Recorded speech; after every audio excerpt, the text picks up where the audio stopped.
தெளிவுறவே அறிந்திடுதல் தெளிவு தர மொழிந்திடுதல் சிந்திப்பார்க்கே களிவளர உள்ளத்தில் ஆனந்த கனவு பல காட்டல் கண்ணீர் துளிவர உள்ளுருக்குதல் இங்கிவையெல்லாம் நீயருளும் தொழில்களன்றோ ஒளிவளரும் தமிழ்வாணி அடியநேர்க்கு இவை அனைத்தும் உதவுவாயே.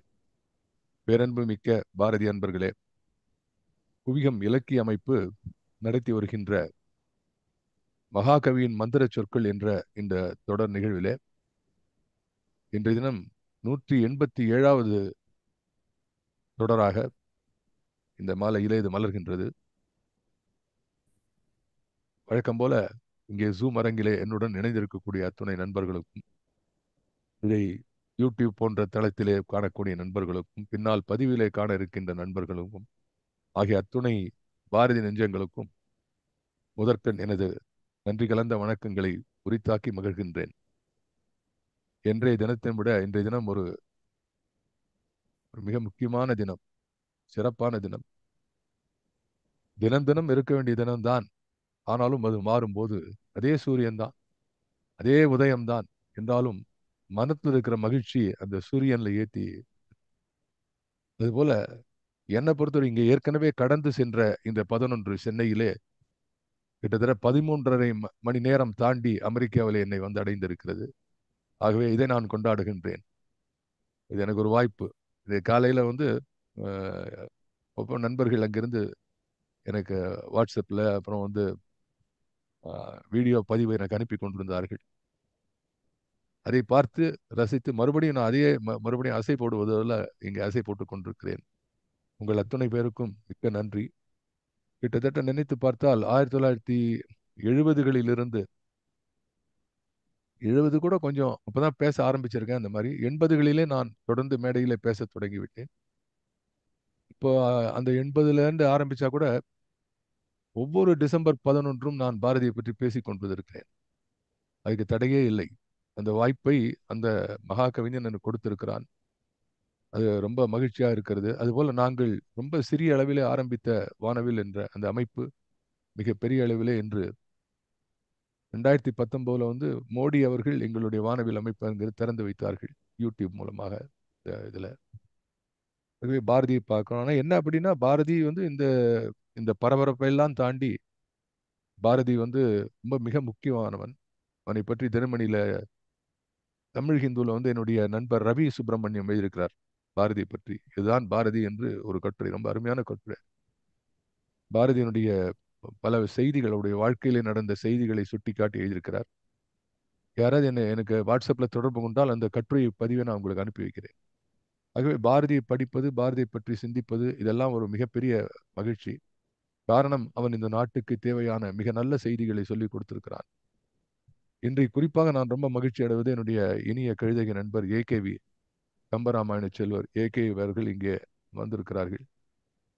அவர்கள் ஆரம்பத்தில் ஒரு வார்த்தை பாரதி பற்றி சொல்லுங்கள் என்று சொன்னபோது அருமையான விஷயத்தை சொன்னார். பண்ணிய பாவமெல்லாம் பரிதிமுன் பனியே போல. எப்படிப்பட்ட வார்த்தை! இப்படி தகுந்தவரிடம் செல்லும் போது பாரதியினுடைய வார்த்தைகளுக்கு ஒரு மெருகு ஏறுகிறது, ஒரு புதிய வடிவம் கிடைக்கிறது, ஒரு புதிய பரிசு பரிசு நமக்கு கிடைக்கிறது. அதுபோல நாம் எல்லாம் அதை பயன்படுத்திக் கொள்ள வேண்டும். பாரதியுடைய ஒரு பாடலை, ஒரு சொல்லை எடுத்து வைத்துக்கொண்டு மலர் மஞ்சத்திலே படுத்துக்கூடிய அன்புள்ளே குழந்தை எப்படி ஆராட்டி சீராட்டி பாலூட்டுவோமோ அப்படி ஒரு ஒரு சொல்லை எடுத்துக்கொண்டு பாராட்ட வேண்டும். இன்றைய தினம் என் மனது ஒரு கிட்டத்தட்ட 50-60 ஆண்டுகளாக நான் சந்தித்த பாரதி அன்பர்களை பற்றி கூட சிந்தனை செய்கிறது. ஒரு 2 நிமிஷம் கொஞ்சம் டைவர்ஷன் இருந்தா கூட பாரதி தினமாக இருப்பதனால் எத்தனையோ பெரிய மனிதர்கள், பாரதி காவலர் ராமமூர்த்தி, பாரதி இளைஞர் மன்றத்தை வி.எஸ். மணி அவர்கள், எங்களுடைய பாரதி கலைக்கழக சுராஜ் அவர்கள், கலைமாமணி விக்ரமன் அவர்கள், நாப்பா அவர்கள், அந்த காலத்தில் இந்த டாக்டர் எஸ் ராமநாதன் போன்றவர்கள், ஜஸ்டிஸ் கிருஷ்ணசாமி ரெட்டியார், இது மாதிரி எத்தனையோ பேர், எவ்வளவு பெரிய கீவாஜா, சவுந்தரம் கைலாசம், நாராயண துரைக்கண்ணன், குமரி ஆனந்தன், எவ்வளவு பேர் சொல்லவே முடியாது. எவ்வளவு பேஷனேட்டா எத்தனை பேர் அப்படியே வந்து பாரதினா உருகி உருகி பேசியிருக்கிறார்கள். எங்க என்னன்னா அதை தாண்டி நம்ம என்ன செய்ய முடியும்? அது போன்ற ஒரு மறுபடியும் அது போன்ற அந்த பாரதி என்ற அந்த அக்னி வளர்த்து ஒரு பெரிய ஹோமமாக வேள்வியாக இந்த நாட்டிலே அது வர வேண்டும். காரணம் அவன் எல்லாருக்கும் சொந்தமானவன். Most inclusive. பாரதியை போல ஒரு ஒரு எல்லாவற்றையும் ஏற்றுக்கொண்டு இந்த நாட்டுக்கு தேவையான கருத்துக்களை சுதந்திரமாக சொன்னவன் பாரதியார். ஆகவே பேசு மணி அவர்கள் நிறைய பேர், ஒரு பெரிய லிஸ்டே இருக்கு. அந்த காலத்துல சொல்லுவார் இவர் ராமூர்த்தி, பாரதி காவலர் ராமூர்த்தி அவர்கள் ஒரு மேடையில ஆரம்பிக்கும் போது அவர் சொல்வார், அது இப்ப நினைத்து பார்க்கிறேன், அப்ப இன்னும் சுமாரா கேட்டுக்கொண்டிருந்தோம். எந்த மேடை ஆரம்பித்தாலும் ஒரு 10 நிமிடம் விடாமல் ஒரு 100 பெயர்களை சொல்லுவார். யாரெல்லாம் பாரதிக்கு அந்த காலத்துல கூட பரலிசு நெல்லையப்பர் வாராலேருந்து ஆரம்பிச்சு யாரெல்லாம் பாரதிக்கு உதவினார்கள் என்று சொல்லி அவர் பேரெல்லாம் சொல்லிக்கொண்டே இருப்பார். இந்த விளையாட்டை கேட்டுக்கொண்டிருப்போம். ஆனா இன்றைய தினம் தோன்றுகிறது, எப்படிப்பட்ட ஒரு மனிதர்கள் எல்லாம் இந்த நாட்டிலே வாழ்ந்திருக்கிறார்கள். அது நிச்சயமாக அது பெருமைப்படக்கூடிய விஷயம். பாரதி மறக்கப்பட்டவன் அல்ல. பாரதி தோள்களிலே ஏற்றிக்கொண்டு பலர் இந்த தமிழ்நாட்டிலே பாரதியை சுமந்து கொண்டு வந்திருக்கிறார்கள். அந்த தீபத்தை, ஒளி தீபத்தை சுமந்து கொண்டு நாமும் அடுத்த தலைமுறைக்கு நாம் அதை எடுத்து செல்ல வேண்டும். அந்த பணியிலே நாம் அனைவரும் ஈடுபட்டிருக்கோம். ஒவ்வொருத்தரும் ஒரு மாதிரி எத்தனை பேர் இப்போ இதை கேட்டு இப்போ தியாகராஜன் அவர்கள் எழுத ஆரம்பித்திருக்கிறார். அருமையாக எழுதி கொண்டிருக்கிறார்கள். நான் சொன்ன இந்த யோக சித்தி பற்றி அவர்கள் பதிவு செய்திருக்கிறார்கள். அதே போல சென்ற இடமெல்லாம் பாரதி, செல்லும் இடமெல்லாம் பாரதி என்று நாம் பாரதியை தொழுவோம். பாரதியினுடைய இந்த நன்னாளிலே கார்த்திகை மூலத்தில் கண்டிருந்த கவிஞன் அவன். பார்த்த சாரதியின் பட்டத்து யானையில் அந்த பார்த்த சாரதி போலே ஏறி அமர்ந்தவன். அவன் சொல்லாத விஷயம் இல்லை, அவன் சொல்லி செல்லாத விஷயம் அல்ல. ஆக இன்றைய தினம் தொடர்ந்து நாம் அதை பார்க்கலாம். மகாசக்தி வாழ்த்து. என்ன பாரதியை பற்றி பேசும்போது சக்தியை பற்றி பேசாம இருக்க முடியாது. அது ரொம்ப முக்கியமான விஷயம் இல்லையா? அதுல மகாசக்தியை பத்தி பேசிக் கொண்டிருக்கும். அவன் ஆரம்பத்திலே சொல்லுகிறான், விண்டுரைக்க அரிய அரியதாய், வல்லினம் இடையினம், அரிய அரியதாய். அதுல கூட ஒரு அழகு நான் சொல்வதுண்டு. இந்த வல்லினத்தை எப்படி இடையினத்தால சரி செய்ய முடியும்? அரிய அரியதாய், இது எவ்வளவு அரியது இருக்கிறது. வல்லினம் இருக்கு, அரிய அரியதாய். அந்த அறிவு என்பது இருக்கிறதே, இந்த அறிவினாலே தொட முடியுமா என்பதை பார்த்து கொண்டிருக்கிறோம். தொட முடியவில்லை என்பதுதான் உணர்ச்சி பூர்வமான விஷயம். ஆனாலும் பாரதி அதை தொட்டு காட்ட முயலுகிறான். அதைத்தான் நான் சொல்லிக் கொண்டிருக்கேன். மகாசக்தி என்ற இந்த அற்புதமான இந்த கவிதையினுடைய போக்கு, அதனுடைய அதனுடைய அதனுடைய அந்த ஆசுன்னு சொல்லுவாங்க. ஒரு பாட்டுல பார்க்கும்போது ராகத்தினுடைய மூர்ச்சனை என்று சொல்வார்கள். அது போல மகாசக்தி வாழ்த்தினுடைய மூர்ச்சனையாக விளங்குவது என்ன என்று சொன்னால், முயன்று தோற்கிறேன் என்கிறான் பாரதி. சொல்லி சொல்லாமல் நிற்கிறேன் என்கிறான் பாரதி. தெரிந்தது போல் தெரியாமல் நிற்கிறேன் என்கிறான் பாரதி. அதுதான் இதுல அந்த முயற்சி தான் இந்த பாட்டு. ஆகவே அந்த பாட்டுல நம்ம ஒரு முறை பார்த்துடலாம் அந்த பாட்டை அந்த ஸ்கிரீன்ல. அந்த 2 ஸ்டான்ஸா பார்த்துட்டு நம்ம போன முறை இடத்திலிருந்து ஆரம்பிக்கலாம். பார்த்துடலாம் ஒரு முறை மறுபடி.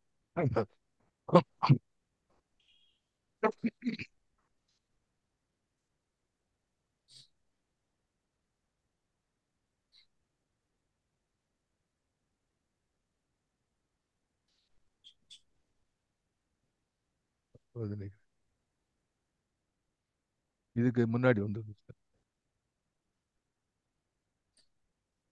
இதுக்கு முதல் பாடல்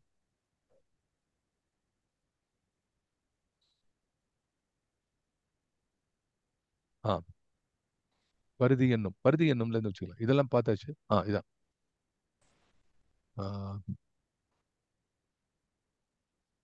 இதுக்கு அடுத்து பார்க்கலாம். இதையும் பார்த்தாச்சு. பருதி என்னும் பொருளை ஏய்ந்தனை. இந்த பாட்டு பார்த்துக்கணும். பாடல்ல மறுபடியும் நான் படிக்கிறேன். வாயுவாகி வெளியை அளந்தனை, வாழ்வெதற்கும் உயிர்நிலை ஆயினை, தேயுவாகி ஒளி அருள் செய்குவை, செத்தவற்றை கருப்பொருள் ஆக்குவை, பாயும் 1000 சக்திகளாகிய பாரில் உள்ள தொழில்கள் இயற்றுவை, சாயும் பல்லுயிர் கொல்லுவை, நிற்பன தம்மை காத்து சுகம் பல நல்குவை. இந்த பாடலை நம்ம முதல் 4 லைன் தெளிவா பார்த்தோம். அதுல வாயுவாகி வெளியே அளந்தனை, இப்படி அந்த காற்று வெளி இதை பற்றிலாம் சொன்னோம். வாழ்வதற்கும் உயிர்நிலை ஆயின, இந்த மூச்சு காற்று. பாரதி எழுதுகிற தூங்குகையிலே வாங்குகின்ற மூச்சு என்று சொல்கிறான்.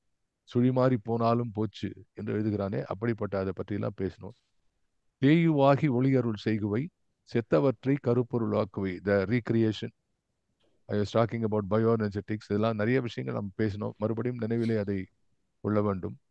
இப்போ பாயும் ஆயிரம் சக்திகளாகிய பாரில் உள்ள தொழில்கள் இயற்றுவை. இதை பத்தி இதுல இருந்து ஆரம்பிச்சு பார்க்க போறோம். சரி. இப்போ பாயும் ஆயிரம் சக்திகளாகிய என்பதற்கு என்ன பொருள் என்று பார்த்தால், பாயும் என்பதுல வந்து ஒரு டைனமிசம் இருக்கு. இந்த சொல்லில வந்து ஒரு டைனமிக். பாயும், வெள்ளம் பாயும், மான் பாயறது, சிங்கம் பாயறது, இது மாதிரி பாய்தல் என்பதே ஒரு ஒரு ஆக்ரோஷமான அப்ரோச். சக்தி பாய்வது என்று சொல்கிறார். இப்போ சக்தி இருக்கக்கூடிய இடத்திலே அந்த பாய்ச்சல் இருக்கும் என்பதை பாரதி ஒரு சுட்டி காட்டுகிறான். பின்னாலே இதை பற்றி விரிவாக பேச இருக்கிறான்.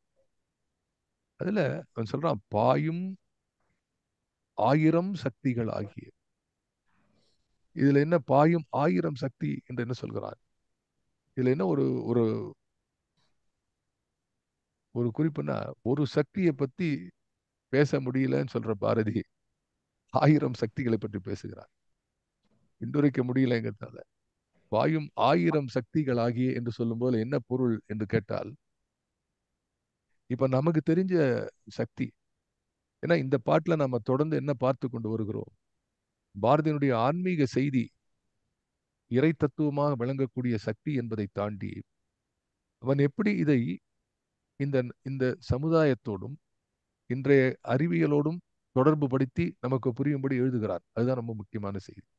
அதான் நம்ம இந்த தலைமுறைக்கு எடுத்து சொல்லக்கூடிய செய்தியாக விளங்கும். எப்படி இப்போ வந்து அவைலபிள் சோர்ஸ் ஆஃப் எனர்ஜின்னு எடுத்து வச்சுக்கோங்க. நமக்கு வந்து எவ்வளவு சக்தி பத்தி என்ன தெரியும்? ஓரளவு தெரியும். சோலார் என்று சொல்லுவோம். சூரிய சக்தி, அது ஒளிச்சக்தி.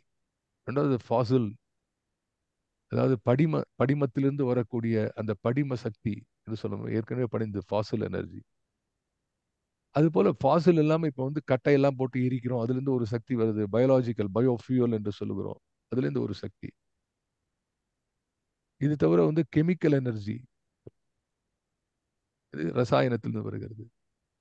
இது தவிர வந்து ஹைட்ரோ எனர்ஜின்னு சொல்கிறோம். நீரிலிருந்து எடுக்கக்கூடிய எனர்ஜி, ஹைட்ரோ எனர்ஜி. இது தவிர வந்து இப்போ பாப்புலரா கொஞ்ச காலத்து நம்ம கடந்த 30 ஆண்டுகளிலே விண்ட் எனர்ஜி. இங்க முல்லை மாவட்டத்தை வந்து நிறைய காற்றாடிகள், விசை காற்றாடிகள் வைத்து எனர்ஜி இது பண்றாங்க. அது கேள்விப்பட்டிருப்பீங்க. இந்த மாதிரி வேவ் எனர்ஜி என்று சொல்லுகிறோம். அலைகளில் பிரான்ஸ்ல தான் முதல்ல அந்த ஆராய்ச்சி செய்தார்கள்.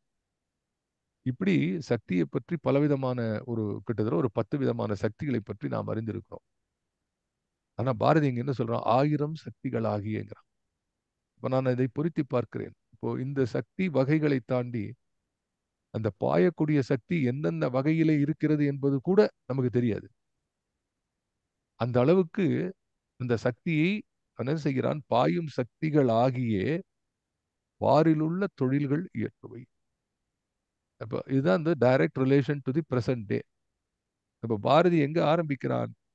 விண்டுரைக்க மாட்டாத அந்த பெரிய விந்தையாக இருக்கக்கூடியவள், வாயு தேயு எல்லாவற்றிலும் உருவாக்கி கருப்பொருளாக நிற்கக்கூடிய அந்த பரம்பொருள் இங்க என்ன செய்கிறதுன்னா, இது பாரிலுள்ள தொழில்கள் இயற்றுவை. இதுல என்ன முக்கியமான செய்தி? பாரிலுள்ள ஆயிரம் தொழில்கள் இயற்றுவை என்று பாரதி சொல்லல. அவன் என்ன சொல்கிறான்? ஆயிரம் சக்திகள் ஆகியே பாரிலுள்ள தொழில்கள் இயற்றுவை. அப்ப அதுக்கு என்ன பொருள் சொல்ல வேண்டும் என்றால், ஒரு தொழிலுக்கே பலவிதமான சக்திகள் தேவைப்படுகின்றன. இந்த கன்வர்ஷன் இது கூட வந்து if you are related to engineers available in this forum, நீங்க படித்திருப்பீங்க இதெல்லாம் பற்றி. ஒரு தொழில் செய்வதற்கு ஒரு பர்டிகுலர் தொழிற்சாலை ஒரு பர்டிகுலர் பொருளை உருவாக்க வேண்டும் என்று சொன்னால் வெவ்வேறு விதமான எனர்ஜி சோர்சஸ் அதுக்கு தேவைப்படலாம். அதை அவன் பாரதி எப்படி சுட்டி காட்டுகிறான்? பாயும் ஆயிரம் சக்திகள் ஆகிய பாரிலுள்ள தொழில்கள் இயற்றுவை. பாரில எத்தனை தொழில்கள் இருக்கின்றன பாருங்க. அது ஆயிரம் சக்திகளுக்கு தான். ஆயிரம் தொழில் சொல்ல முடியாது. தொழில்கள் பல கோடி தொழில்கள். சக்திகளே ஆயிரமாக இருக்கும் பொழுது இது இப்படி வருகிறது. எப்படி தெரியாததை சொல்வதற்கு தெரிந்ததன் மூலமாக தெரியாததை சொல்ல வேண்டுமோ அதை பாரதி செய்கிறான். ஒவ்வொரு நெறியிலே எண்ணி பார்க்கக்கூடிய மனிதர்களுக்கும் அவர்களுடைய அறிவுபூர்வமான சிந்தனைக்கும் அவருடைய தத்துவ பின்னணிக்கும் அவருடைய வாழ்க்கை நடைமுறை சூழலான அனுபவ பின்னணிகளுக்கும் ஏற்ப பாரதி சக்தியை உருவாக்கி காட்டுகிறான். சக்தி என்ற அந்த மாபெரும் தத்துவத்தை, அந்த இறைசக்தி நமக்கு எப்படி தெரியும், கோவில்ல இருக்கிறாள் அன்னை பராசக்தி வேண்டுகிறோம் என்று சொல்லி அந்த அளவிலே நிறுத்தாமல் அந்த சக்தியை அதான் சொன்னா விண்டுரைக்க, ரொம்ப முக்கியமான விஷயம் ஆரம்பத்திலே சொன்ன விண்டு உரைக்க. சக்தியை பத்தி சொல்றதுக்கு அந்த நான் கேட்டிருக்கேன் ஸ்ரீவித்யா உபாசனையில சக்தி உபாசகர்கள் அந்த அந்த குறிப்பிட்ட தியான நிலையிலே அவர்கள் குருநாதரிடமிருந்து பெறுகிறார்கள், சக்தி அனுபவத்தை பெறுவார்கள். இந்த ஆன்மீக அனுபவம் தாண்டி சாதாரண செய்தியிலிருந்து பாரதி சொல்கிறானே, இதுதான் ஒரு ஆச்சரியம். இதுதான் பாரதி எப்படி இந்த இந்த இறை தத்துவத்தை நமது வாழ்க்கை முறையிலே கொண்டு வர வேண்டும் என்று நினைக்கிறார். இதை நமது பண்பாடு ஏற்கனவே செய்திருக்கிறது, அதை பின்னாலே மறந்து விட்டார்கள். இறைவன் என்றால் கோவில்ல தான் இருக்கணும். பாரதி ரொம்ப அற்புதமா எழுதுவான். நான் ஏற்கனவே சொல்லுவேன், கலைமகள் துதியில எழுதுவான். சரஸ்வதி பூஜை எப்படி பண்ணணும்னு எழுதுவான். புத்தகத்தெல்லாம் அடுக்கி வச்சு மந்திரமத்தை முணுமுணுத்து சந்தனம் குங்குமம் போடுறது இல்லடா சரஸ்வதி பூஜை. அதை தாண்டி இருக்கு உலகம் இருக்கிறது. ஒரு சின்ன பையனுக்கு நீங்க ஏதோ ஒரு சின்ன ஒரு குழந்தைக்கு கல்வி கற்றுக் கொடுத்தால், யாருக்கேனும் ஒரு சிறு உதவி செய்தால், கைத்தொழில் தெய்வம், தொழில் செய்வோர் தெய்வம், நம்பிக்கை தெய்வம், இப்படி தெய்வத்தினுடைய பரிமாணத்தையே வித்தியாசமாக சொல்லக்கூடிய பாரதி இங்கே சக்திக்கு ஒரு புதிய உருவம் கொடுக்கிறார், உங்களுக்கு அறிந்த செய்தியை கொடுக்கிறார். அப்போ இந்த இந்த சக்தி ஃபார்ம், த ஃபார்ம்ஸ் ஆஃப் எனர்ஜியில பார்க்கும்பொழுது இந்த எனர்ஜி தத்துவத்தை தாண்டி வேற ஒன்றும் கிடையாது. இன்றைக்கு ஈவன் டில் டுடே நாங்கள் சயின்ஸ்ல எடுத்து போய் பார்த்தானே நீங்க அந்த இசிஎம் ஸ்கொயர்டு சமாச்சாரத்தை தாண்டி, ஐன்ஸ்டீனை தாண்டி அதுல இருந்தா எல்லாம் வருது. ஒரு ஒரு மேஜர் டர்ன், ஒரு ஒரு திருப்பு முனை, அறிவியல்ல ஒரு திருப்பு முனை அல்லவா அது. அந்த எனர்ஜி சோர்ஸ் தான் வந்துட்டு இருக்கு.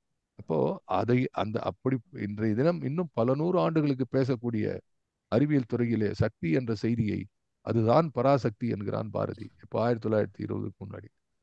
இப்போ என்ன அளவு யோசித்திருக்கிறான். அதுல இன்னொரு சின்ன ஒரு விஷயத்தை வைக்கிறான். வாயும் ஆயிரம் சக்திகள் ஆகியே சக்திகள் ஆக்கியே இல்ல சக்திகள் ஆகியே என்கிறான். இது இந்த இந்த இந்த இந்த லைன்ஸ் அதனால தான் நின்று பார்க்கணுங்கிறத நம்ம சொல்றது. சக்திகள் ஆக்கிய, சக்தியை ஆக்கல, சக்திகள் ஆகியேங்கிறான். she herself transforms. உனக்கு ஒரு அம்மாவை கடவுள் கொடுக்கல, அவளே அம்மாவாகிறாள். என்ன அற்புதம். ஒரு அன்னையை, ஒரு குழந்தைக்கு அன்னையை கொடுக்கிறாள் அந்த பராசக்தி என்று சொல்வது என்ன, பராசக்தியே அன்னையாகிறாள் என்று சொல்வது எப்படி வித்தியாசம் இல்லையா? அது போல அவளே சக்தி ஆகிறாள். அந்த சக்தி தானே சக்தி, சக்தி ஆகியே வெவ்வேறு சக்தி ரூபத்திலே வருகிறாள். பாரிலுள்ள தொழில்கள் இயற்றுவை. இதுவும் நான் ரொம்ப ரசிக்கக்கூடிய ஒரு, பொதுவா இயற்றுவை என்பது நம்ம எங்க சொல்றோம், பாடல்கள் இயற்றுவை இல்லையா, செய்யுள் இயற்றுகிறான். இப்ப இயற்றுவது என்பதற்கு என்ன பொருள் என்றால், something that relates to creativity. அதாவது ஒரு விஷயத்தை ஒரு அந்த தனிப்பட்ட யார் செய்கிறானோ அவன் தன்னிலிருந்து புறப்படக்கூடிய கற்பனையிலே உதித்த ஒரு விஷயத்தை செய்து காட்டுகிறான். அதுதான் இயற்றுவை. இயற்றுவது அதுதான். அப்போ இங்க தொழில்கள் இயற்றுவை, இந்த தொழில்கள் செய்வைன்னு எழுத, செய்குவைன்னு எழுத, இட்ஸ் நாட் தட். அப்ப என்ன சொல்றான் அவன், அதே மாதிரி அந்த தொழில்கள்ல இந்த கிரியேட்டிவிட்டி இஸ் தேர். அந்த கிரியேட்டிவிட்டி ஏன் சொல்றேன்னா, the creativity is the root word is creation.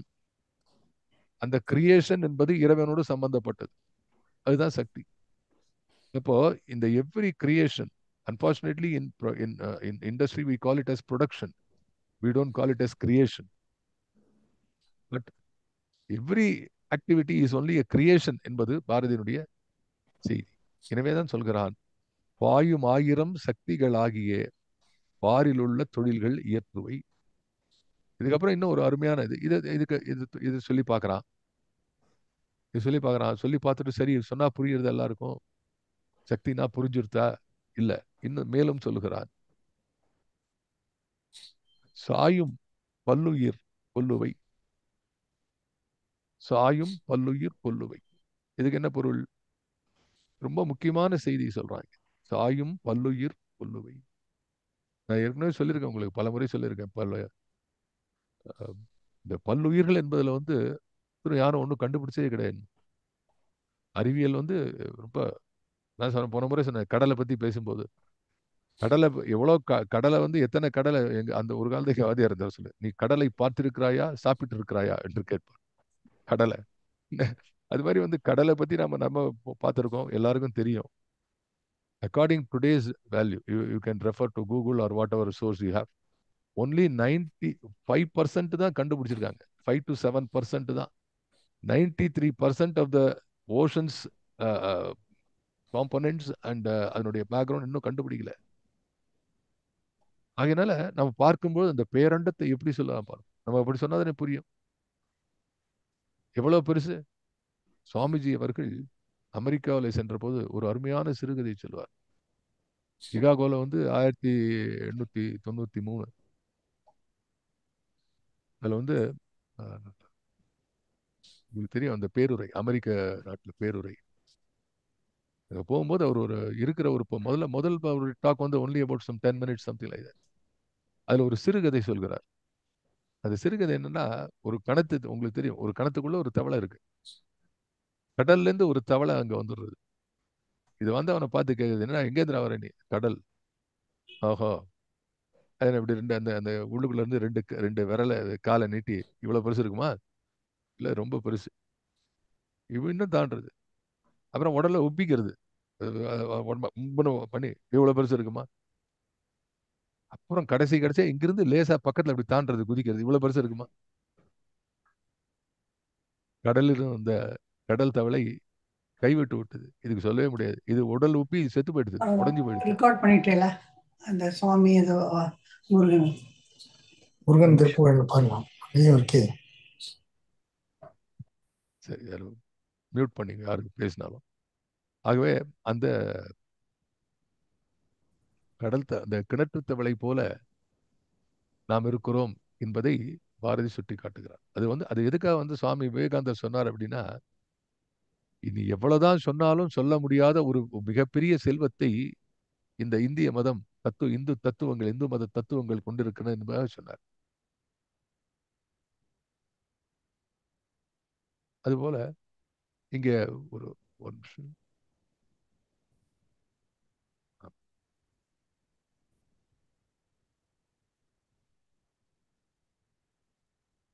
Audible.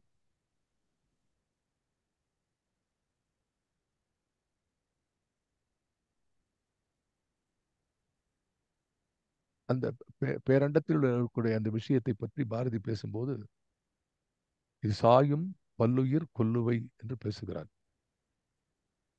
இது நம்ம இது வந்து ரொம்ப கொஞ்சம் கவனமா பார்க்க வேண்டும். என்னது, வாட் இஸ் திஸ் சாயும் பல்லுயிர் கொல்லுவை? இறைவனை பற்றி பேசும்பொழுது நாம் என்ன சொல்கிறோம்? ஆக்கல், காத்தல், அழித்தல் என்று சொல்கிறோம். அந்த விஷயத்தை பாரதி இங்கே சாயும் பல்லுயிர் கொல்லுவை என்று அந்த அழித்தல் என்ற ஒரு செயலை, அந்த முத்தொழிலே முக்கியமான தொழிலை சொல்கிறான். அது ஏன் சாயும் பல்லுயிர் கொல்லுவை என்று எழுதினான? ஒவ்வொரு விஷயத்திலும் ஏற்கனவே சொன்ன விஷயத்திலே பாரதி ஒன்றை சேர்க்கிறான். ஒரு தெளிவை கொடுக்கிறான் பாரதி. அறிவிலே தெளிவு, நெஞ்சிலே உறுதி, அகத்திலே அன்பினோர் வெள்ளம். அதுதான் பாரதியினுடைய இலக்கணம். இப்ப ஏற்கனவே சொல்லப்பட்ட செய்தியிலே பாரதி இன்னொரு தெளிவை சேர்க்கிறான். என்ன? ஆக்கல், காத்தல், அழித்தல் என்ற முத்தொழிலுக்குரியதான இறை சக்தியை பாரதி சாயும் பல்லுயிர் கொல்லுவை என்கிறான். அந்த சாயும் என்பதற்கு என்ன பொருள் என்றால், தட் இஸ் ஏஜிங் ப்ராசஸ். ரொம்ப முக்கியமான ஒரு ஒரு கவனத்துக்குரிய ஒரு செய்தியாக நான் எண்ணி பார்க்கிறேன். ஏன்னா இதெல்லாம் சொல்லிதான் வந்து அவன் வந்து சக்தியினுடைய பேராற்றலை தெரிவிக்கிறான். சாயும் பல்லுயிர்னா ஏஜிங் ப்ராசஸ். இந்த ageing process is the first step towards the life force. எப்படி வந்து ஒரு பம்பரத்தை சுத்தி விட்டா அந்த பம்பரம் வந்து அது அந்த சக்தி இருக்கிற வரைக்கும் இருந்து அப்படியே ஆடி தலை சார்ந்து கீழே விழுந்து விடுமோ, அதே போல ஒவ்வொரு உயிரும் பிறப்பதிலிருந்து அது அதனுடைய வயது ஆகிக்கொண்டே இருக்கிறது. Ageing process is going on. இப்போ விளக்கம் வந்து ஏஜிங் ப்ராசஸ் பத்தி பல பேர் சொல்றாங்க, ஏஜ் ஃபேக்டர்ஸ் எல்லாம், so many things, whatever science says. இது உண்மையான விஷயம். அப்போ சாயும் பல்லுயிர் கொல்லுவைனா எல்லா உயிர்களுக்கும் இருக்கிறது. அப்போ அது என்ன பொருள் என்றால், பிறந்த உயிர்கள் உடனே இறப்பதில்லை. அதாவது நான் இப்படி இப்படி இப்படி சொல்லலாம். அது எப்படின்னா, ஆஹ், இறப்பை நிர்ணயிக்காத பிறப்பு எதுவுமே கிடையாது. அதாவது எக்ஸ்பைரி டேட் போட்டு தான் வருது எல்லாம். இறப்பை நிர்ணயிக்காத பிறப்பு எதுவுமே கிடையாது. அப்ப பிறக்கும்போது இருக்கு. ஆனா எப்போன்னு தெரியாது. இந்த இதுல சொல்ற மாதிரி இறப்பது நிஜம். ஆனா எப்போ அது தெரியாது. இறப்பா வருமா? வரும். ஆனா வராது.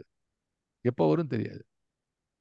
ஆனால் பிறக்கும் பொழுதே ஒவ்வொரு உயிருக்கும் அதனுடைய ஒரு இறப்பு, அதனுடைய அந்த அந்த உயிரினுடைய போக்கு நிர்ணயிக்கப்படுகிறது என்பது ஒரு மிகப்பெரிய உண்மை. நான் ஒரு முறை ஏற்கனவே இந்த வகுப்புல சொல்லிருக்கேன்னு நினைக்கிறேன். சுவாமி ஹரிதாஸ் அவர்கள் குறிப்பிடுவார்கள் இந்த காலத்துல. அஹ், இது யமனுடைய வாகனம் எருமை. ஏன் அப்படின்னு கேட்பார் எல்லாருக்கும். வீனஸ் காலனில வந்து பெரிய சொற்பொழி நடக்கும். அதுக்கு யமகனுடைய வாகனம் எருமை. ஏன் அப்படின்னா, யமனுக்கு வந்து யாரையும் துரத்தின்னு அவசரமா வேகமா போக வேண்டிய வேலையே கிடையாது. அவன் நீ பிறந்த உடனே பின்னாடி மெதுவா வந்துட்டு இருக்கான். அவனுக்கு தெரியும் இப்போ ஒன்று எடுத்துன்னு போனோன்ட்டு. அவனும் அவசரமே கிடையாது. அவன் பின்னாடியே வந்துட்டு இருக்கான். அவனுக்கு எதுக்கு அவசரம்? அவன் எருமையில வந்தா போறோம் அப்படிம்பார். அது மாதிரி இது சாயும் பல்லுயிர் கொல்லுவை என்று சொன்னால் இந்த மூணு மூணு சொற்கள்ல ஒன்று சொல்லலாம். சாயும் என்று சொன்னதுல என்ன பண்ணலாம்? Ageing factor. பிறந்த அனைத்தும் சாய்தல். அது சாயறது. இப்படி நிற்கிறது. பிறப்பு என்ற அந்த நிற்பு இருக்கிறது. அது சாய்ந்து இறந்து கொண்டே இருக்கிறது. அது எல்லாத்துக்கும் பொருள். ஒவ்வொரு நாளும் கணந்தோறும் கணந்தோறும் இறந்து கொண்டிருக்கும். நாளும் செங்கப்புலவன் அருமையா சொன்னான் அவன். நாளைக்கு போகக்கூடிய பிணங்கள் இன்றைக்கு போகக்கூடிய பிணங்களை பார்த்து அழுகிறது என்று சொன்னான். எவ்வளவு பெரிய வார்த்தை. அஹ்.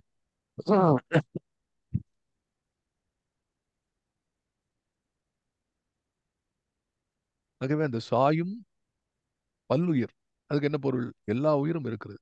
அது யானையா இருந்தாலும் சரி, கொசுவா இருந்தாலும் சரி, அது சின்ன பாக்டீரியா இருந்தாலும் சரி, மிருகங்கள், பறவைகள், வழிநடுக காணுகின்ற அத்தனை உயிர்களுக்கும் இந்த சாயும், அதாவது ஏஜிங் ஃபேக்டர் இருக்கு. அவற்றை கொல்லுவை. ஓகே. அடுத்து என்ன சொல்றான்? கொல்லுவை நிற்பன தம்மை காத்து சுகம் பல நல்குவை. இங்கதான் நம்ம புரிஞ்சுக்கணும். சரி, ஒரு பக்கம் என்ன பண்ற? எல்லா சாயும் பல்லுயிர் கொல்லுவை, எல்லாத்தையும் கொள்கிறாய். இன்னொரு பக்கம் நிற்பன, அப்படி சாயாது நிற்பன அப்படி சொன்னா அதுக்கு என்ன பொருள் அப்படின்னா, அது இன்னும் சாய தொடங்கவில்லை. பூராவும் ஏஜ்ல நிற்கிறது. ஏதாவது ஒரு கிராஃப் போட்டோன்னு சொன்னா there is a peak time of youth and then it is declining. நான் பார்க்கிறோம்.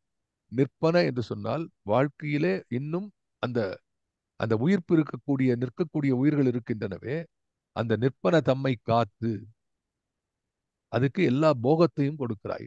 நற்சுகங்கள் அளிக்கிறாய். எல்லா விதமான இன்பங்கள், எல்லா விதமான ஆற்றல். இப்ப நம்ம இருக்கக்கூடிய உலகத்தினுடைய விரிவு எப்படி தெரிகிறது? எல்லாரும் பிறந்தவன்லாம் போயிடும் சொல்லிட்டு எல்லாம் சும்மா உட்கார்ந்து இருந்தா உலகம் இப்படி இயங்குமா? ஒவ்வொருவருக்கும் மனதிலே தான் என்றும் வாழ்பவர்கள் என்ற நினைவு இருப்பதனால் தானே செயலாற்றி கொண்டிருக்கிறார்கள்.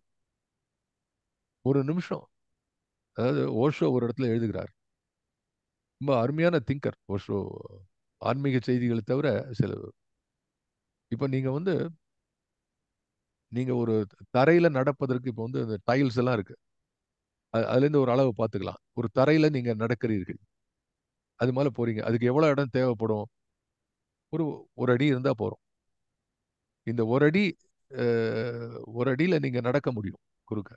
ஆனா இந்த ஒரு அடி பக்கத்துல இந்த பக்கம் ஒரு பெரிய அதல பாதாளம், இந்த பக்கம் ஒரு பெரிய அதல பாதாளம். நடுவுல வெறும் ஒரே ஒரு அடிதான் இருக்கு. நடக்கிறதுக்கு பாலம் மாதிரி. அதுல நடக்க முடியுமோ? அதுக்கு நடக்க முடியல. அதுக்கு ஒரு சொல்ற காரணம், யுவர் மைண்ட் இமீடியட்லி திங்ஸ் ஐயோ விழுந்துருவோமோ இல்லையோன்னு மனசு வந்துடும். ஐயோ விழுந்துருவோமோனா விழுந்துருவோம். இல்லைன்னா இந்த ஒரு அடி போறோம் நம்ம. ரெண்டு பக்கம் தளம் சரியா இருக்கும்போது இந்த ஒரு அடியில நம்ம போயிடுவோம். நடந்து போயிடுவோம். நமக்கு அவ்வளவுதான் தேவை. இல்ல ஒரு அடி ரெண்டு அடி ஏதோ வச்சுங்க. அது கூட அவ்வளவு பெரிய ரெண்டு பக்கம் பெரிய பெரும் பள்ளமாக இருக்கக்கூடிய இடத்துல மனிதர்களால் நடக்க முடியுமா என்று ஓஷோ கேட்கிறார். அதே போல இந்த வாழ்க்கையிலே அந்த அந்த சுகத்தை கொடுத்து இந்த வாழ்க்கையை முற்றுமாக அனுபவிக்கக்கூடிய ஒரு போகத்தை சக்தி கொடுக்கிறாள். இதை நினைத்துதான் பாரதி எழுதுகிறான், எத்தனை கோடி இன்பம் வைத்தாய் எங்கள் இறைவா. அது எத்தனை கோடி, நான் சொன்னேன், அது விளக்கும் போது சொன்னேன் உங்களுக்கு, எத்தனை கோடி இன்பங்கள் வைத்தாய் என்று பாரதி சொல்லும்போது, அத்தனை கோடி இன்பங்களை துய்க்கக்கூடிய உணர்வுகளை எனக்கு கொடுத்தாய். அதுதான் ரொம்ப முக்கியம். வண்டு கிட்ட கேட்டா உனக்கு என்ன இன்பம்? தேன் குடிக்கிறது மட்டும்தான் இன்பம். நமக்கு அப்படியா? மனிதன் எத்தனை விதமான இன்பங்களை இப்படி கேட்பதில் என்ன சுகம் இருக்கிறது இதுல? தொடர்ந்து நாம் பேசிக் கொண்டிருக்கிறோம், பாரதியை பற்றி பேசிக் கொண்டிருக்கிறோம். செல்வத்துட் செல்வம் செவிச்செல்வம் என்று பேசுகிறான் வள்ளுவன். அப்படி அத்தனை விஷயங்களும் துய்ப்பதற்கான ஒரு விஷயத்தை சக்தி கொடுக்கிறாளே, உனக்கு அந்த ஆற்றலையும் கொடுத்து உனக்கு பசி ஆற்றுகிறாளே பராசக்தி. அதுதான் முக்கியம். அப்போ சாயும் பல்லுயிர் கொல்லுமை, of course death is there, inevitable, unstoppable death is always there. பிறக்கும் போதே நிர்ணயிக்கப்பட்ட அந்த இறப்பு வந்தே தீரும். ஆனால் வாழ்கின்ற நேரத்திலே அதை வெகு சுலமான மனிதர்கள் மறந்து விடுகிறார்கள். அந்த மறதியை கொடுக்கிறான் ஆண்டவன். அதாவது இதை பற்றி மட்டும் நினைச்சிட்டா வேற ஏதாவது வேலை பண்ணுவான மனுஷன்? சொல்லுங்க. Is anything else possible? Forget about. இப்பெல்லாம் சொத்து சேர்க்கிறான், அது பண்றான், ஊழல் பண்றாங்க, இதெல்லாம் அந்த தீமையை விடுங்க. நன்மை செய்வது கூட அந்த இது நிச்சயம். இதற்குள் நம்ம என்ன அந்த அந்த அந்த அந்த வெறுப்பு, வாழ்க்கையிலே வெறுப்பு வந்து விட்டால் வாழ்க்கை இயங்குமா? சில பேருக்கு அது இருக்கிறது. அதனால்தான் துறவிலே கூட வாழ்க்கையிலே பற்று கொண்டார்கள். எல்லாவற்றையும் துறந்த பரமஹம்சர் போன்றவர்கள், சுவாமிஜி போன்றவர்கள் எல்லாம் வாழ்க்கையிலே பற்று கொண்டார்கள். ஆகவே ஞானிகள் இந்த வாழ்க்கை என்ற தளத்தை அப்படியே முடித்துக் கொள்ள விரும்பவில்லை. அவர்கள் ஒரு நிலைக்கு சென்றார்கள். ஆனால் இந்த இயக்கம் இருக்கிறதே, உலகம் என்ற இயக்கம் இருக்கிறதே, உயிர்களுடைய போக்கு இருக்கிறதே, இயற்கை என்ற இந்த மாபெரும் சுழற்சி இருக்கிறதே, அதற்கு எந்த விதமான தடையும் இல்லாமல் தான் அத்தனை தத்துவங்களும் இந்த நாட்டில் பேசுகின்றன. இந்த சைக்கிள் இருக்கிறதுல தான் முக்கியம். அதுதான் சூட்சமான விஷயம். அதை பாரதி தொட்டு காட்டுகிறான். எப்படி வந்து ஒரு ஒரு ஒரு சுத்தி கொண்டே இருக்கக்கூடிய அந்த சக்கரம் இருக்கிறது, அதுக்கு எப்படி ஒரு அச்சாணி தேவையோ, அந்த ஒரு அச்சாணி போல அவன் என்ன சொன்னான், ஒரு பக்கம் வாழும்போது சுகம் கொடுக்கிறான். அதான் சொன்னான், பக்திங்கிறது என்ன அப்படின்னா, கேட்ட போது சொன்னான், இது வந்து பக்தி என்ற இந்த பக்திக்கு என்ன சுவை, முக்கியமான செய்தி என்ன அப்படின்னா, இது வந்து பிறவி பிறவி சுகத்துக்கு மருந்து, ஐ மீன் பிறவி சுகத்துக்கு விருந்து, பிறவி பயத்துக்கு மருந்து என்று சொன்னார். அப்ப பிறவியில இருக்கக்கூடிய சுகத்துக்கு இது விருந்தாகிறது. இந்த பக்தி பராசக்தி கொடுக்கிறாள். நிற்பன தம்மை காத்து சுகம் பல நல்குவை. அத்தனை சுகத்தையும் கொடுக்கிறாள். ஒரு சுகம் ரெண்டு சுகம் இல்லை, எல்லா சுகத்தையும் கொடுக்கிறாள்.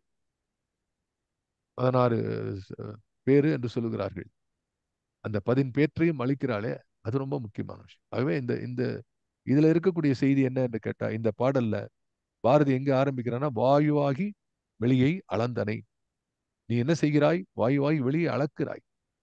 தன்னுடைய தன்னுடைய எல்லைகளை பார்ப்பது போல வாயுவை பார்க்கிறாள். அதுல இருந்து ஆரம்பிச்சு இந்த உயிர்களுடைய ஆக்கம், இந்த உயிர்களுடைய அழிவு எல்லாத்துக்கும் நீதான் காரணமா நிற்கிறாய். அதிலே பல பல செய்திகள் சொல்கிறாள். இப்படி சொல்லும்போது பாரதி என்ன செய்கிறான், சாதாரண மாணவர்கள், இன்றைக்கு இருக்கக்கூடிய அறிவியல் மாணவர்கள் படிக்கும்போது கூட அவர்களுக்கு நாம் எடுத்து சொல்லக்கூடிய ஒரு விஷயமாக இது இருக்கிறது.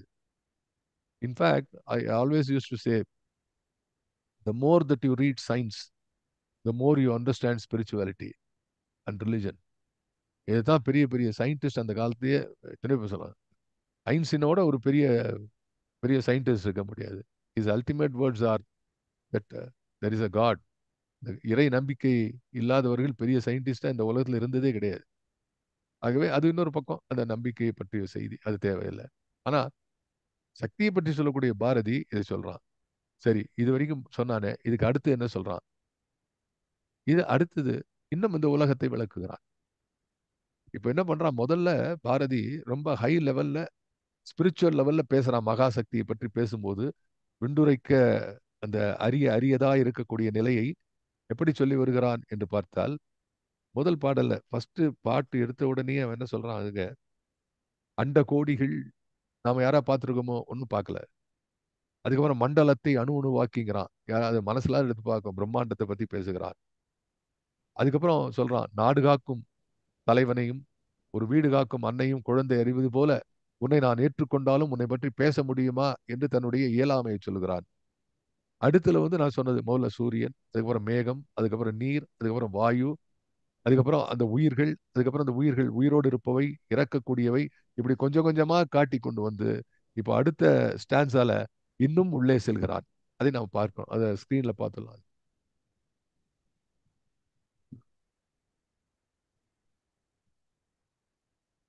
இப்போ வந்து உயிர்களை பத்தி பேசுகிறான்.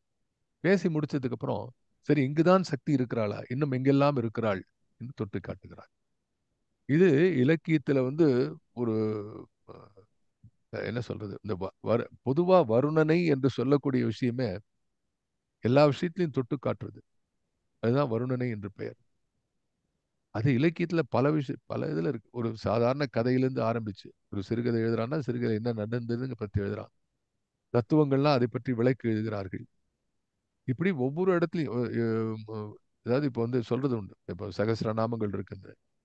ஒரு நாமம் இல்லாத இறைவனுக்கு இன்னும் ஆயிரக்கணக்கான நாமங்களை சொல்லி நாம் பாராட்டுகிறோம், போற்றுகிறோம் சொல்றான். என்ன காரணம்னா இது ஒவ்வொன்றுத்துக்கும் ஒரு ஒரு செய்தி. அதனுடைய அந்த புள்ளிகள் எல்லாம் நீங்கள் சேர்த்தால் ஒரு அற்புதமான ஒரு ஓவியத்தை நீங்கள் பார்க்கலாம். இறைவனுடைய வடிவத்தை பார்க்கலாம். இப்படி இங்க ஆரம்பிக்கிறான்.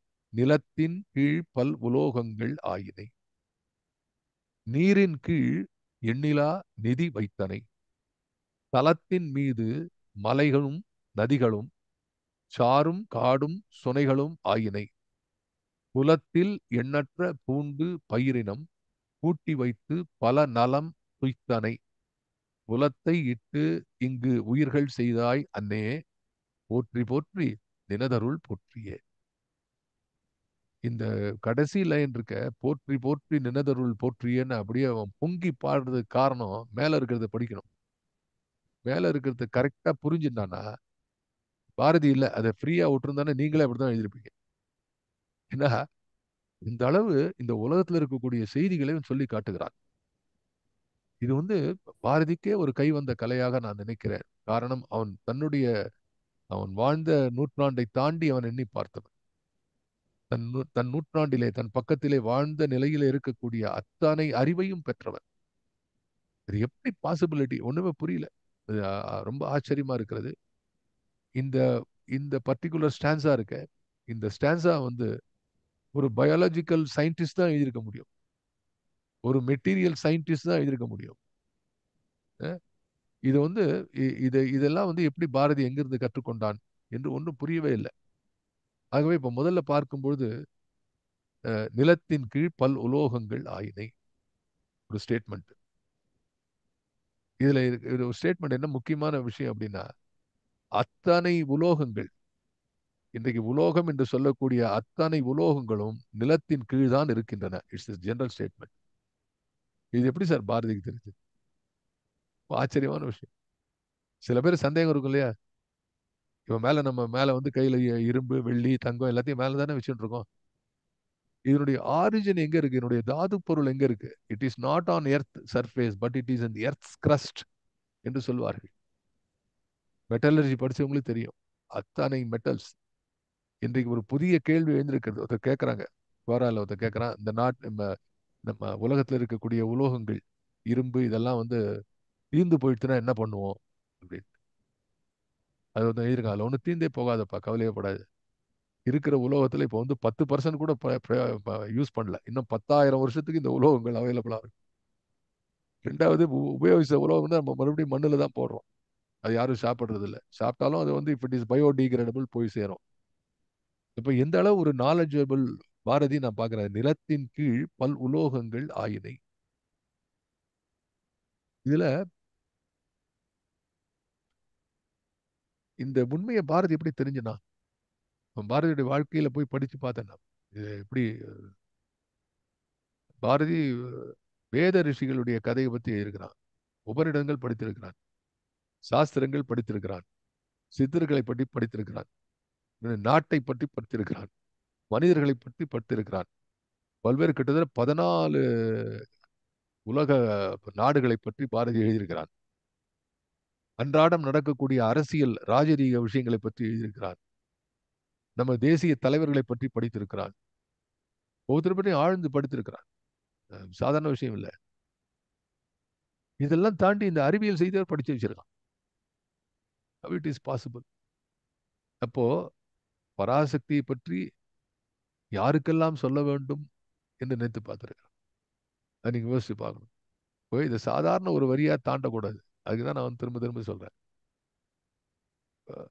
நிலத்தின் கீழ் பல் உலோகங்கள் ஆயினை. இது யாருக்கு சொல்றான்? தோஸ் ஆர் இன்ட்ரெஸ்டட் இன் உலோகம். அதுல ஏற்படுத்தின உலோகத்தை வச்சுட்டு இருக்கானே, அதை பத்தி படிக்கிறானே, அவனுக்கு புரியுற பாஷையில் அங்க சொல்றான். இது வந்து அண்ட கோடிகள் ஸ்பேஸ் பத்தி படிக்கிறவனுக்கு அது தெரிஞ்சிருக்கலாம். ஆனா மழை எல்லாருக்கும் அனுபவம் இருக்கிறது, சூரியன் எல்லாருக்கும் அனுபவம் இருக்கிறது. அந்த எல்லாருக்கும் உள்ள பொது அனுபவத்தை சொல்லி இதற்கு பின்னால் தான் இறைசக்தி இருக்கிறது என்று சொன்னவன் நிலத்தின் கீழ் பல் உலோகங்கள் ஆயினை. ஏன் இப்போ ஆயுத பூஜை பண்றோம் தெரியுதா? இரும்புல இருக்கிற ஆயுதத்துக்கெல்லாம் பூஜை பண்ணிட்டு இருக்கோம். இப்ப எதை பண்ணாலும் அந்த உலகம் தானே. வாட் எவர் ஒரு ஒரு விஷயத்தை சொல்றேன். அதாவது பயோட்டிக் ஏபயோட்டிக் என்று சொல்வார்கள். உயிருள்ள பொருள்கள், உயிரற்ற பொருள்கள். உயிருள்ள பொருள்கள்ல இருக்கக்கூடிய பல்லுயிர் ஆயினை சொன்னான், பல்லுயிர் ஆக்குவை என்று சொன்னான், சாயும் பல்லுயிர் கொல்லுவை என்று சொன்னான். அந்த கட்டுப்பாட்டுல உயிர்கள் இருக்கின்றன. உயிரற்ற பொருள் என்று சொல்லக்கூடிய விஷயம் இந்த உலோகங்கள் நிலத்தின் கீழே இருக்கக்கூடிய அதுவும் நீதான் என்று சொல். இது இந்த நுட்பத்தை புரிஞ்சுக்கணும். அதை வந்து சாதாரணமா எனக்கு தான் அப்படி தோன்றதா, எல்லாருக்கும் தோன்றதா நான் யோசிச்சு பார்க்கிறேன். இதை ஏன் அதாவது இந்த இந்த ஏன் யோசிச்சு பாரு, உலோகத்தை பத்தி தெரிஞ்சவனுக்கு எப்படி சார் புரிய வைக்கிறது? அவதாம்மா உலோகம், ரைட், புரிஞ்சுப்பான். Why he is elaborating. நான் என்னுடைய கேள்வி ஒண்ணே ஒண்ணு நான் நினைச்சு பார்த்தேன். மகாசக்தி வாழ்த்துல எனக்கு முதல்ல புரிஞ்சுது, புரியல சக்தியை பத்தி எப்படி சொல்றதுன்னு புரியல, விட்டுற வேண்டியதானே. அவனுடைய இன்னும் சில பாட்டுல இருக்கு, சக்தி பாடல்கள்ல வந்து அப்படியே எக்ஸூபரன்ஸ் இருக்கும். அதுல வந்து இந்த மாதிரி எல்லாம் வராது. இதை வந்து ஒரு மெட்டலர்ஜி படுத்த கீழ் நிலத்தின் கீழ் உள்ள உலோகங்கள் அத்தனையும் நீதானம்மா, நீ ஆயினைங்கிறான். அதை நீ படைத்தேன்னு சொல்லல ப்ளீஸ், நீதான் அது. அதுக்கப்புறம் இந்த உள்ள இருக்கிற உலோகத்தை கையில எடுத்தவன் அதை எவ்வளவு புனிதமா எடுப்பான். இப்போ வாழ்க்கையிலே அந்த புனிதத்தன்மையை மண்ணுக்கடியிலே இருக்கக்கூடிய உலோகங்கள் மீதும் வைக்க வேண்டும் என்ற ஒரு அற்புதமான எண்ணத்தை சித்திரமாக்கி கொடுத்தானே பாரதி. இதல்லவோ மகாசக்தி வாழ்த்து, இதல்லவோ மகாசக்தி பெருமையை சொல்லக்கூடிய ஒரு வரி. நிலத்தின் கீழ் உலோகங்கள் ஆயினை, நீரின் கீழ் எண்ணிலா நிதி வைத்தனை. கடலுக்கு கீழே ரெண்டு தான் இருக்கு உலகத்துல, ஒன்னு தரை, இன்னொரு பூமி, ரெண்டு கடல் இருக்கு. கடலுக்கு கீழே எண்ணிலா நிதி வைத்தனை என்று சொன்னார். என்ன நிதி வைத்தனை? எல்லாம் கடலுக்கு கீழே எத்தனை ரத்தினங்கள் இருக்குங்கிறான். முக்கியமான விஷயம் என்ன தெரியுமா? கடலுக்கு கீழே ரொம்ப the most precious thing from the sea is what they call முத்து. முத்து தான் அந்த காலத்துல இருந்து, அதான் முத்து பவளம், இந்த ரெண்டு விஷயம் இருக்கு. இந்த முத்து இருக்கிறது, இந்த இந்த முத்து கூட இப்போ வந்து நம்ம என்ன பண்றோம், இப்போ வந்து கல்ச்சர்டு பேர்ல்ஸ் எல்லாம் சொல்லி கொண்டிருக்கிறார்கள். எல்லாமே இப்போ இந்த கல்ச்சர்ட் டைமண்ட்ஸ். கல்ச்சர்னா not is not culture, is not culture. கல்ச்சர்னு பேர் தான் வந்து உருவாக்குறோம். உண்மையிலே உருவான முத்துக்கள் இப்போ சாதாரணமா நம்ம வந்து முத்து வந்து ரொம்ப ஒரு அரிய விஷயம் என்று நாம் நினைக்கிறதே இல்லை. இப்போ என்ன காரணம்னா அது மலிந்து விட்டது, ஆர்டிபிஷியல்.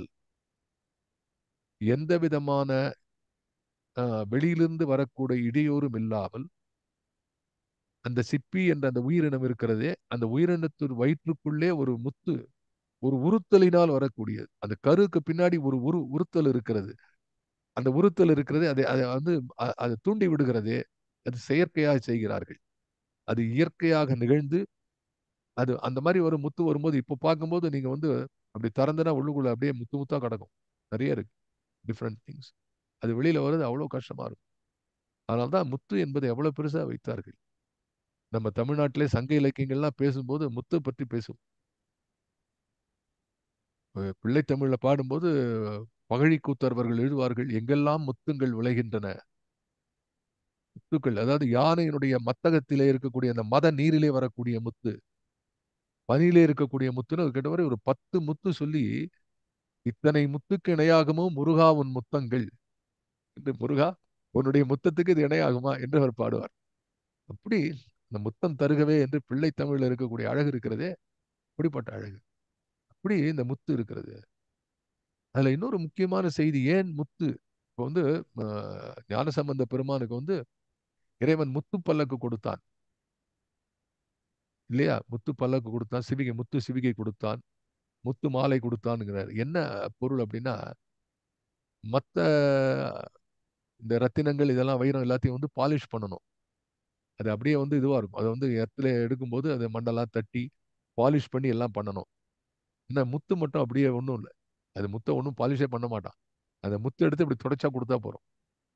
வேற எந்த விஷயம் செய்ய தேவையில்லாத ஒரு அற்புதமான ஆபரண பொருள், ஒரு அற்புதமான ப்ரெஷஸ் ஸ்டோன் என்னன்னு கேட்டா அதுதான் முத்து. ஆகவே இந்த முத்து, இந்த விளைகிறது, இந்த முத்து நீரின் அவர் எழுதுறா, நிலத்தின் நீரின் கீழ் எண்ணிலா நிதி வைத்தனை. எண்ணிலா நிதி என்று சொன்னால் இது வந்து நாட் இன் கவுண்ட்ஸ், இது ஆயிரக்கணக்கான வித்தியாசமான அப்படி இல்லை, எண்ண முடியாத, அதாவது நீங்கள் நினைக்க முடியாத ஒரு நிதியம். அது ஒண்ணு ஒண்ணு முத்து. இன்னொன்னு பவளம். இந்த பவளம் பற்றி எத்தனை பேருக்கு தெரியும் தெரியல.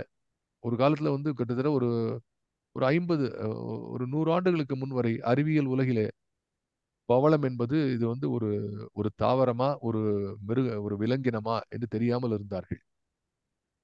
அது அது ரொம்ப பவளம் என்று சொல்லும்போது நம்ம அதையும் பார்க்கிறோம். பவளத்துக்கு வந்து ஆஹ், பவள பாறைகள் என்று சொல்வார்கள். What is called coral reef. Australian என் சைடில் இருக்கும் கோரல் ரீஃப் என்று சொல்வார்கள். இந்த பவள பாறைகள் என்ன செய்கின்ற பவள பாறைகள் என்பது வந்து அது வந்து ஒரு உயிரினம். அந்த உயிரினத்தினுடைய கம்யூனிட்டி அது எல்லாம் ஒண்ணா இருக்கும். அது பாறைகள் போல் இருக்கும். அந்த பாறைகளாக இருக்கக்கூடிய அந்த கம்யூனிட்டி மேல பல ஆயிரக்கணக்கான உயிரினங்கள் வாழ்ந்து வருகின்றன. இத பாரதி எங்க குறிக்கிறான் என்று சொன்னால், நிலத்தின் கீழ் எண்ணிலா நிதி வைத்தனை என்று சொல்கிறான். இன்னைக்கு today's knowledge is 0.2% of the coral reef supports about 30% of marine biodiversity என்பது நாங்கள் படித்தது. என்னுடைய துறையில நான் என்ன அதை பத்தி படிச்சிருக்கிறதுனால சொல்றேன். Just only 0.2% of coral reef. அந்த காரல் ரீஃப்ல இருக்கக்கூடிய அந்த பவள பாறைகள் கிட்டத்தட்ட 30% ஆஃப் பயோடைவர்சிட்டி, வெவ்வேறு விதமான உயிரினங்கள் வாழ்க்கைக்கான அடிப்படை தளமாக அமைத்து கொடுக்கு. பல்லாயிரம் கோடி உயிர் வகை உள்ளனவால் இல்லாதன இல்லை இளங்குமரா என்று ராமன் இலக்குவரிடம் கூறுகிறார் ராமாயணத்துல. அது மறுபடியும் ஞாபகம் வருது படிக்கும்போது. எப்படி கம்பெனியும் எழுதி வச்சிட்டான் அதை. அதாவது மகாகவிகளுக்கு வந்து இந்த நாலேஜ் அவங்களுடைய உள்ளே இருக்கு. அப்ப இத்தனை கோடி உயிர்களை உருவாக்கக்கூடியது. அப்ப பவளம் நினைக்கிறோம். இன்னொரு செய்தி உங்களோட பகிர்ந்து கொள்கிறேன். நாட் அ டைவர்ஷன், பட் பவளம் என்று வரும்போது பற்றி ஒரு செய்தி. பொதுவா பவளம்னா நம்ம என்ன கலர் நினைப்போம்? பவளம்னா பவளம் போல் மேனியில் பால் வெந்நீர் என்று பேசுகிறார் நம்ம. இப்போ அந்த பவளம் ரெட்டில் இருக்கும், ப்ளூ, கிரீன், இப்படி பலவிதமான கலர்ல இருக்கும். இன்றைக்கு பார்க்கும்பொழுது அந்த பவளங்கள் அதை பற்றி பேசும்போது அது இதை பத்தி பூரா இன்னும் கண்டுபிடிக்கலைங்கிறான். ஆகவே இது எல்லாரும் அறகுறையா இன்றைக்கு இருக்கக்கூடிய இத்தனை அறிவியல் ப்ரோப்ஸ் கிட்டத்தட்ட 35-40,000 அடி கடலுக்குள்ள மக்கள் போயிருக்கிறாங்க. இன்னைக்கு லேட்டஸ்ட் ஸ்டாட்டிஸ்டிக் வந்து 40,000 feet டவுன் த எர்த் உள்ளுக்குள்ள போய் ஆராய்ச்சி செய்யக்கூடிய அளவு அறிவியல் வளர்ந்திருக்கிறது. ஆனால் இன்னும் நமக்கு எதை பற்றியும் சரியா தெரியல. ஆகையினாலே பாரதி சொல்லக்கூடிய விஷயங்கள் இன்னும் போக போக உள்ளுக்குள்ள நமக்கு தெரியாத இருக்குது. தெரிந்ததை வைத்து தெரியாதை காட்டுற. இது எவ்வளவு கஷ்டம் தெரியுமா? இதுக்குள்ள யார் இருக்கா? பராசக்தி அமர்ந்திருக்கிறாள். அந்த மண்ணுக்குள்ளே யார் இருக்கிறாள்? பராசக்தி அமர்ந்திருக்கிறாள். இதே நீரில் இருக்கிறதே, இதுக்குள்ள யார் இருக்கிறார்கள் என்று பார்த்தால் பராசக்தி அமர்ந்திருக்கிறாள். அது சொல்றான். அடுத்து சொல்றான்,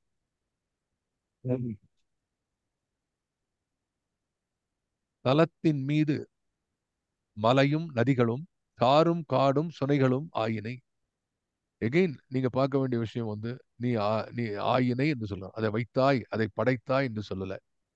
நீயே அது என்று சொல்கிறான். இது வந்து தத்துவமசி, அந்த தத்துவத்தினுடைய பின்னணியை பாரதி தொட்டு காட்டுகிறதா நாம நினைக்கிறோம். தத்துவமசி என்று சொல்லுவார், அதுதான் அது. எது? அதுவே அது. அது சொல்லுவது போல, சக்தியே, பராசக்தியே, நீ அதை ஆக்கவில்லை, நீதான் அது அப்படின்ட்டான். இப்போ இனி தண்ணீரை பற்றி நினைப்ப, தண்ணீரை அசுத்தம் பண்ணுவானோ? இந்த உலோகத்தினாலே தவறு செய்வானோ? இதுவே இறைவனை நினைத்து விட்டால், தலம் என்று சொன்னால் இடம்னு பொருள். வாழ்விடம், வாழ்விடத்துக்கு தலம் என்று பொருள். ஆகவே தலத்தின் மீது மலையும் நதிகளும், மேல மலை இருக்கு, நதி இருக்கு, சாரும் காடும் சுனைகளும் ஆயினை. காடு என்று சொன்னால் தெரியும் உங்களுக்கு, சுனைகள் என்றால் நீர்நிலைகள். இப்போ இது வந்து என்ன அர்த்தம்? அப்போ இதுக்கு வந்து எதுக்காக சாரும் காடும் சுனைகளும் என்று சொன்னான் என்றால், மலைகள் காடுகள் உருவான பிறகு அவைகளை சார்ந்தே வருவன இந்த காடுகளும் சுனைகளும்.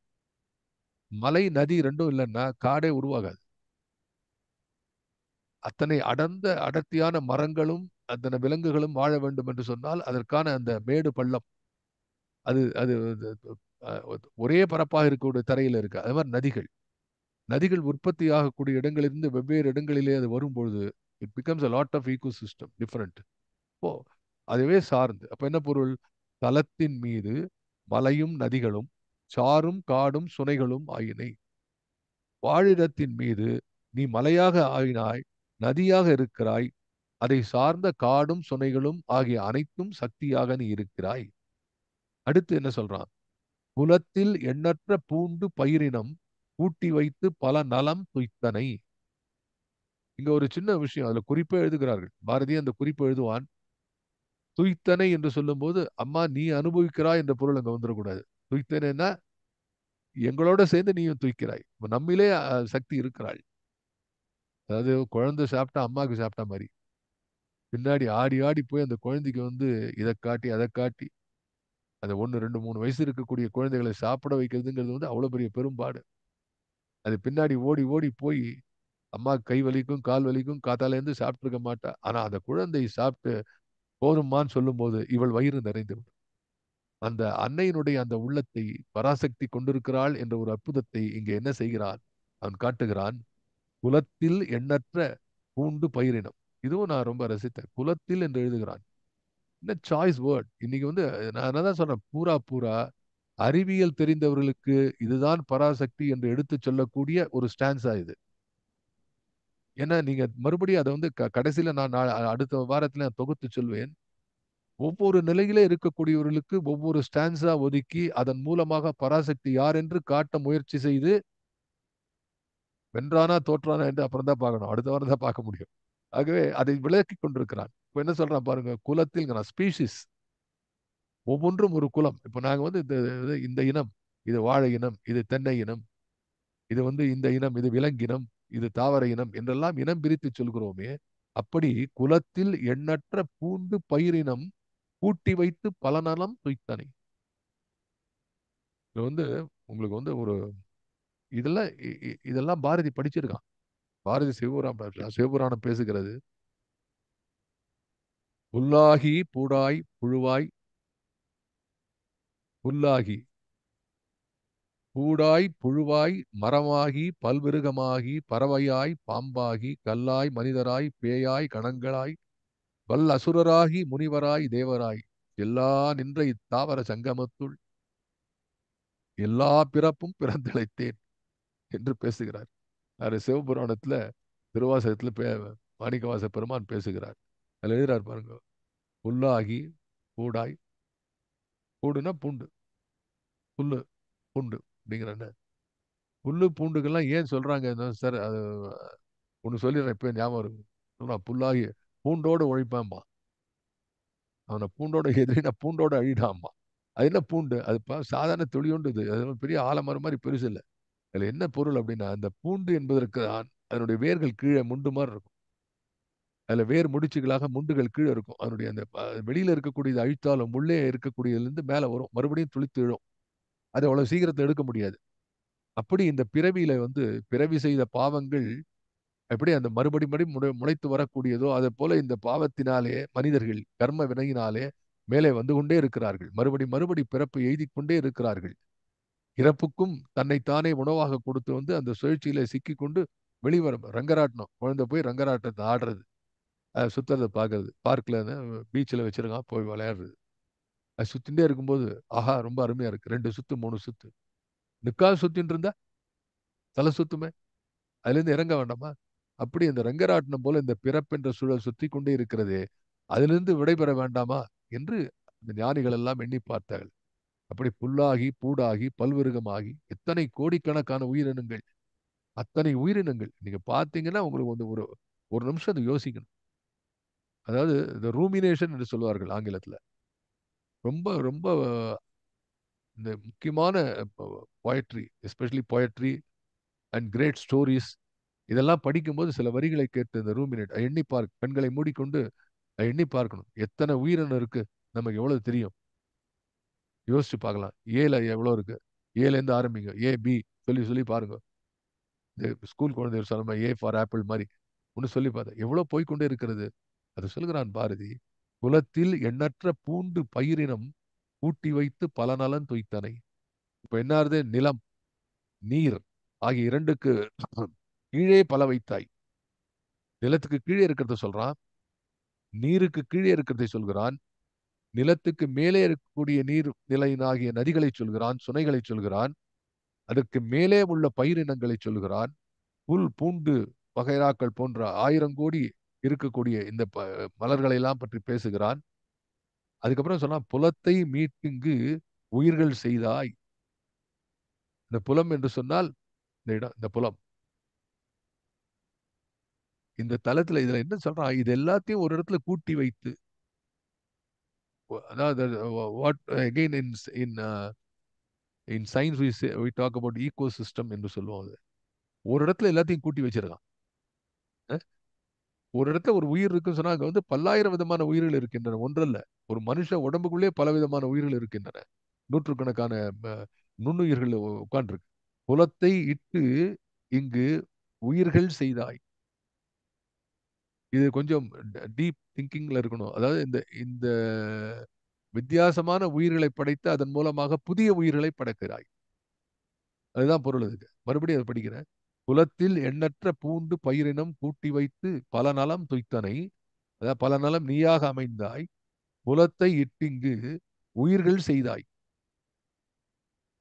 அன்னே, அன்னையே, இத்தனை சொல்றான். இதை மறுபடியும் நினைச்சு பார்க்கும்போது the enormity of the situation, நிலத்துக்கு மேல நிலத்துக்கு கீழே அத்தனை இடத்துலயும் இத்தனை பெரிய உயிர்களை படைத்து நீ ஆக்கி கொண்டாயே. போற்றி போற்றி நினதருள் போற்றியே. அன்னையே போற்றி போற்றி, உன்னை வாழ்த்துகிறேன். எதற்காக வாழ்த்துகிறேன்?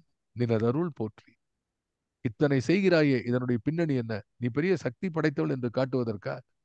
உன்னால் எல்லாம் முடியும், நான் ஒரு பேராற்றல், பேரிறை, இறை ஆண்மை என்பதெல்லாம் காட்டவா நீ செய்கிறாய்? நிச்சயமா இல்ல. இது வந்து எங்கள் மீது நீ கொண்டுள்ள அருளினாலே செய்கிறாய் என்று இன்றைக்கு பார்த்த இந்த ஸ்டான்ஸால பார்க்கும்போது முழுக்க முழுக்க ஆன்மீக நிலையிலே எண்ணி பார்க்க முடியாத, அல்லது அதனுடைய அனுபவ பின்னணி இல்லாத மக்களுக்கு அவன் எப்படி பராசக்தியை காட்டுகிறான். விண்டுரைக்க, விண்டுன்னா விளக்கி காட்டுவது. விளக்கி காட்டுவதுன்னா ஒருத்தருக்கு இல்ல, all sections of the society. அந்த விஷயத்தை சிறுவர்களுக்கும் சொல்லணும். ஒரே teacher for the LKG, UKG, degree, postdoctoral, research, அந்த லெவலுக்கு ஒவ்வொருத்தருக்கும் சொல்லணும். இப்ப எல்லாருக்கும் புரியும்படியா சொல்லக்கூடியதா விண்டுரைக்க மாட்டாது. அந்த அரிய விஷயத்தை அறியும்படி சொல்வதற்கு பாரதி முயற்சி செய்கின்றேன் என்று எப்படி சொல்கிறான் என்றால், ஒவ்வொரு ஸ்டான்ஸாலையும் ஒவ்வொருத்தருக்காக சொல்றான். இன்றைக்கு பார்த்த ஸ்டான்ஸா யாருக்கு? somebody who knows about this background. ஒரு இந்த பயாலஜிக்கல் மெட்டீரியல் வேர்ல்டுல இருக்கிறானே, அவங்களுக்கு தெரியும் இத்தனை உயிர் இருக்குடா, உலகத்துக்கு இத்தனை இருக்கு, இத்தனை உலகங்கள் இருக்கின்றன, நீர்நிலை இப்படி இருக்கிறது என்றெல்லாம் குறிப்பிட்டு சொல்லி இதை பற்றி பாரதி பேசுகிறான். அதுல முக்கியமா அவன் சொல்லக்கூடியது, இதையெல்லாம் மற்ற பாடல்களுக்கும் இதுக்கும் உள்ள வித்தியாசம் என்ன அப்படின்னா, இதெல்லாம் சக்தி நீ உருவாக்கினாய் என்று சொல்லல, சக்தி இதை நீ ஆகினாய். அதுதான் முக்கியமான விஷயம். அதுதான் வந்து ஒரு ஒரு குறிப்பிட்ட ஒரு இந்த பிரெக்னன்ட் மீனிங் என்று சொல்வார்களே, அதே போல கனத்திருக்கக்கூடிய கருத்து. அந்த கருத்தாக நான் உங்கள் முன் வைப்பது, இது அத்தனையும் சக்தி உருவாக்கவில்லை, சக்தியே ஆகிறாள் என்று சொல்லி சக்தியை உருவகப்படுத்துகிறான். ஆகவே இன்னும் ஒரு ஸ்டான்ஸா இருக்கு. அந்த ஸ்டான்ஸா அடுத்த வாரம் பார்த்து நாம் அதை நிறைவு செய்ய இருக்கிறோம். ஆக இந்த அளவிலே பாரதியினுடைய பிறந்த நன்னாளிலே இங்கே எல்லாரையும் சந்தித்து, நான் அவர் சொல்ல சுந்தரராஜன் ஆரம்பத்துல சொன்னது போல, நாம் காலை மாலை வணக்கம் இல்லாமல் நாம கால வணக்கம் சொல்கிறோம். இந்த உலகத்தினுடைய எந்த கோடியிலே இருக்கக்கூடியவர்களுக்கும் பாரதியினுடைய மொழி, பாரதியினுடைய குரல் சென்று சேரக்கூடிய ஒரு அற்புதமான வாய்ப்பை கொடுத்து கொண்டிருக்கூடிய குவியத்துக்கு மற்றமுறையும் பாராட்டி, மறுமுறையும் நன்றி பாரி இன்றைக்கு ஏகேவி போரெல்லாம் வந்திருக்கிறார்கள். ஆகவே இது ரொம்ப மகிழ்ச்சியான இந்த தினமாக அமைந்திருக்கிறது. மற்றும் ஒரு இனிய பாரதியுடைய தினம் ஆக இன்று எனக்கு இதை நிறைவுறுகின்ற சொல்லி இந்த அளவிலே நிறைவு செய்கிறேன். வணக்கம். வாழிய நலம்.